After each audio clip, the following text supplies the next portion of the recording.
pessoal tem uma coisa de ficar falando que fuçaram na Bíblia, que alteraram coisas. E também tem essa coisa que tem o evangelho do segundo não sei quem, segundo Madalena, segundo não sei quem, e que não foi colocado, não sei o quê. Como é que você vê essa coisa, Caio? O pessoal fica querendo zoar o que está escrito aí, entendeu?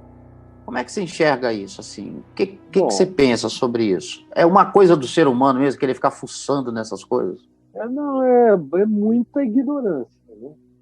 Muita, porque se eu digo que eu quero dedicar a minha vida a seguir o que Jesus ensinou,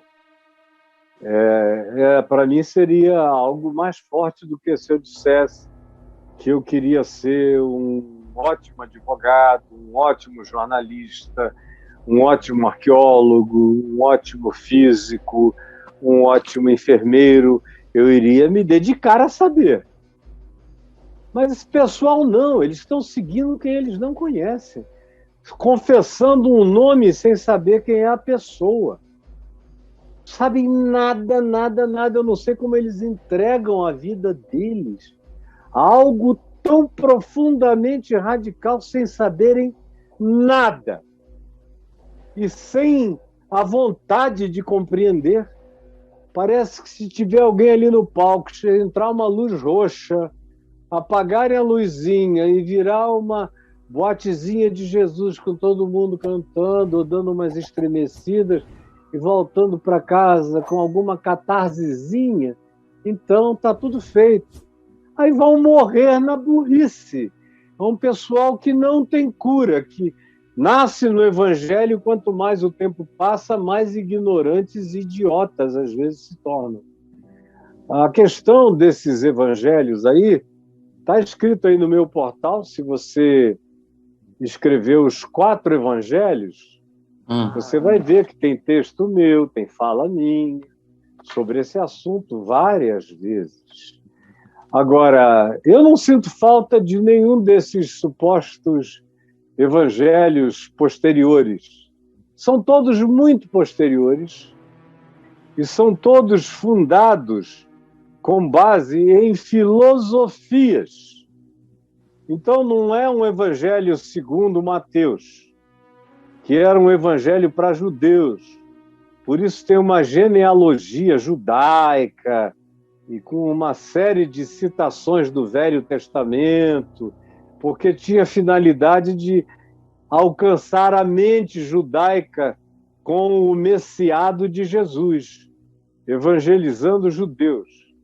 Não é como o evangelho de Lucas, que é um evangelho do Filho do Homem para a humanidade, que começa lá em Adão e vem fazendo viagens, menciona mais os pagãos do que qualquer outro evangelho, mostrando a relação de Cristo com figuras de fora do judaísmo e outras coisas mais.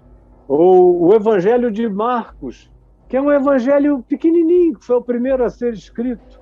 As tradições dizem que foi escrito com base nas memórias de Pedro. E aí Mateus pegou o original de Marcos e acrescentou o Sermão do Monte. Coisas que ele viu, assistiu. O Pedro era muito pragmático. Marcos também. Era um evangelho para consumo rápido. Mateus alongou, colocou os oráculos do Senhor assim chamados e também os textos do Velho Testamento para se cumprir o que disse o profeta Isaías, Jeremias, isso e aquilo. Está lá para fazer a conexão para a mente judaica. O Evangelho de João já foi escrito lá na Turquia, na região de Éfeso, de Mileto. E João já era o mais idoso, tanto é que ele nem escreveu uma narrativa. Ele pegou 7 milagres de Jesus e pregou uma mensagem. O Evangelho de João é uma mensagem baseada em 7 milagres, aos quais, após narrar os milagres, ele faz aplicativos da mensagem de Jesus. Então, o milagre de Caná da Galileia, água em vinho, as talhas da religião que foram enchidas com o vinho do prazer conjugal, mostrando que o reino de Deus não era tristeza religiosa, era como bodas. Foi a expressão que Jesus mais usou para designar a presença dele, as bodas. João Batista disse: eu sou o amigo do noivo, eu estou aqui só para a alegria da festa. Jesus tem parábolas que ele fala do convite para a festa e para a boda do noivo, do filho do dono do reino. Uma quantidade enorme de histórias assim. Aí você tem outras manifestações de milagre, ou, por exemplo, com a mulher samaritana, não tem um milagre ali no processo, mas tem o pretexto metafórico da água do poço e a conversa da água da vida. No capítulo 5, é o paralítico que é curado. E aí, a partir dali, daquele paralítico que é curado, você vê Jesus fazendo o aplicativo disso àquele lugar que era um lugar de cura, mas que só reunia e condicionava doentes e enfermos, que era Betesda. Ficavam dizendo que Deus só curava uma vez no ano. E Jesus vai lá, quebra o protocolo, quebra a agenda, suspende o anjo, acaba com a história e diz que a gente é curado quando a gente quer ser curado. Tu queres ser curado? E dali em diante vem toda a evolução de uma mensagem sobre a escolha pela vida. Aí você vê no capítulo 6 de João a multiplicação dos pães, e o que vem depois dali é eu sou o pão da vida, vai sendo introduzido. Você vê toda a história de Jesus como o pão que alimenta o espírito e a vida humana. Aí você chega, por exemplo, no capítulo 9, tem o episódio do cego de nascença no templo. Qual é a conversa que vem? O aplicativo é eu sou a luz do mundo. Ele vem aplicando isso tudo àquele ambiente. Aí você tem, por exemplo, eu esqueci de falar na cura do servo, do oficial do rei, que é a soberania de Jesus sobre o espaço-tempo. O cara estava longe. E aí o homem disse, manda uma palavra. E Jesus disse, podes ir, teu filho já está vivo. Quando o cara foi chegando, era um dia de caminhada, foi chegando em casa, os servos vieram de longe e disseram, olha, ontem teu filho ficou subitamente curado. Aí ele perguntou, que horas? Aí eles disseram, por volta de 1h. Aí ele viu que tinha sido exatamente a hora em que Jesus disse, volta para casa, porque o teu filho já está curado.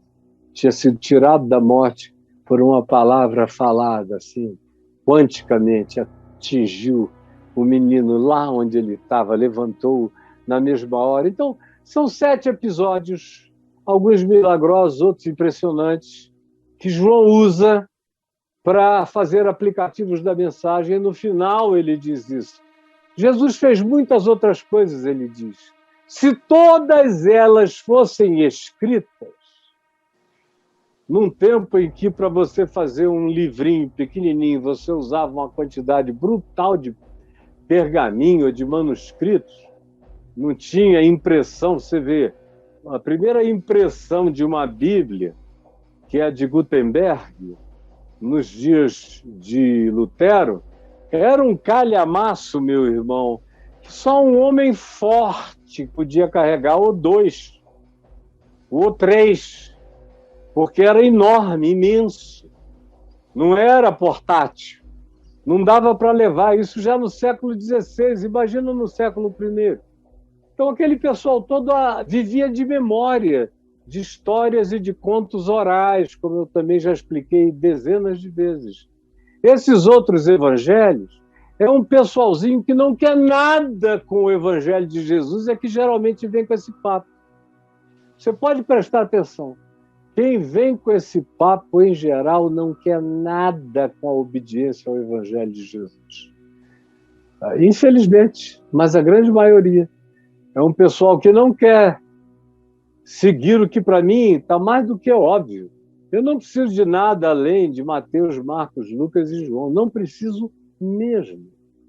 Quando Paulo diz o meu evangelho, ele não está dizendo que ele tinha criado umas outras histórias e outras narrativas. Ele nunca narrou nada. Quem narrou sobre Jesus foi o historiador de Paulo, que é Lucas, que foi quem escreveu o livro de Atos dos Apóstolos, se auto-insere na narrativa do capítulo 16 em diante. Ele é um protagonista participante, mencionado por Paulo também em cartas dele.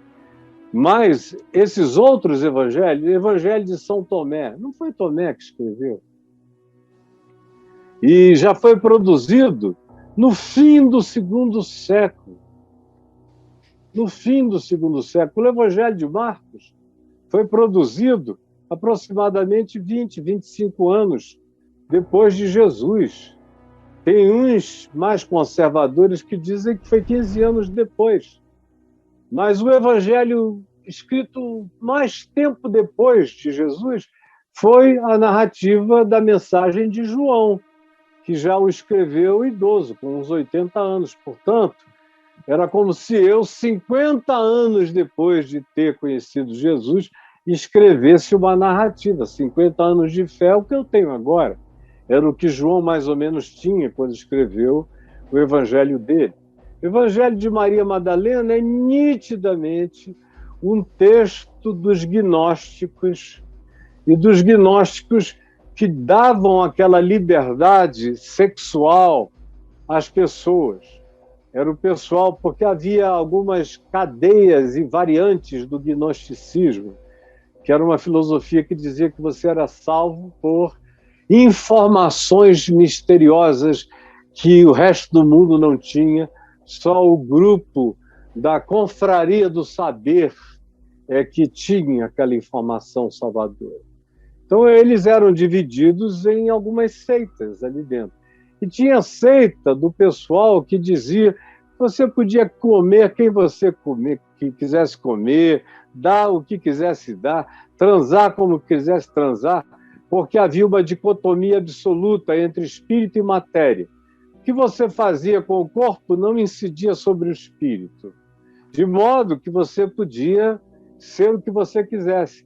E também porque havia uma predileção por essa imagem da mulher Madalena, que teve um papel importantíssimo na vida de Jesus, segundo os evangelhos. A gente vê, prova disso é que ela é a primeira testemunha ocular da ressurreição, é Madalena. Mas ela não escreveu nada. E ela participou das outras coisas e de muitas coisas, muito mais no meio da comunidade, muito mais conforme era possível e permitido às mulheres fazerem naquele tempo.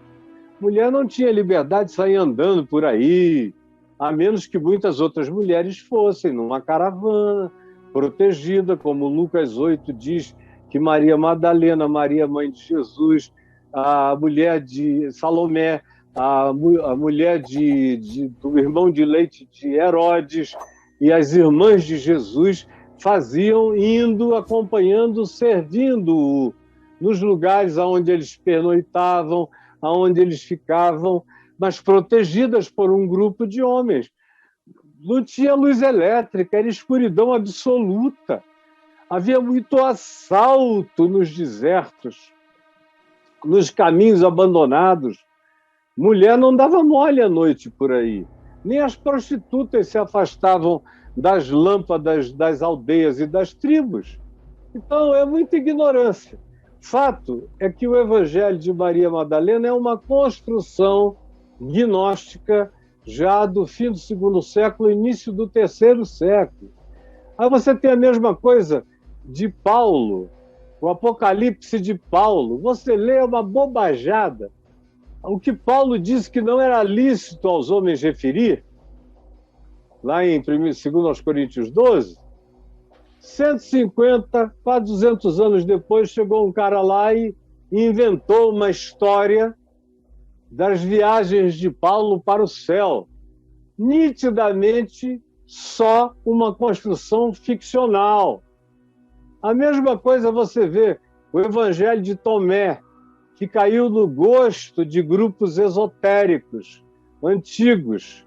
Não foi escrito por Tomé, mas por pessoas de natureza e de concepção esotérica que puseram na boca, o nome disso é pseudoepígrafe, usaram o nome de Tomé para construir um evangelho esotérico, e assim por diante. De modo que, para mim, os 4 evangelhos que nós temos são bastante suficientes. Eu pedi para você olhar aí no portal, para quem não quiser ficar a vida inteira perguntando sem saber, é só chegar lá, que está escrito de uma maneira simples e fácil. Eu olhei, Caião, aqui, ó, eu fiz 2 pesquisas. Eu fiz com número ordinal e eu fiz em palavras. Então, aqui.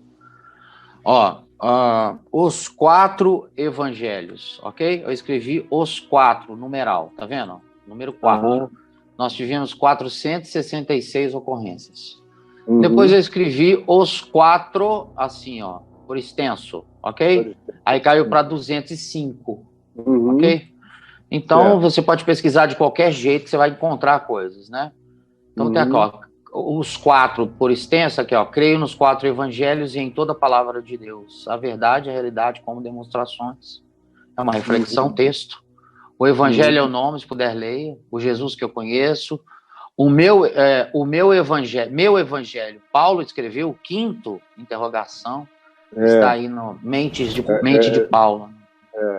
Então, tem muita coisa para vocês pesquisarem, lerem, aprenderem e não terem dúvidas todas.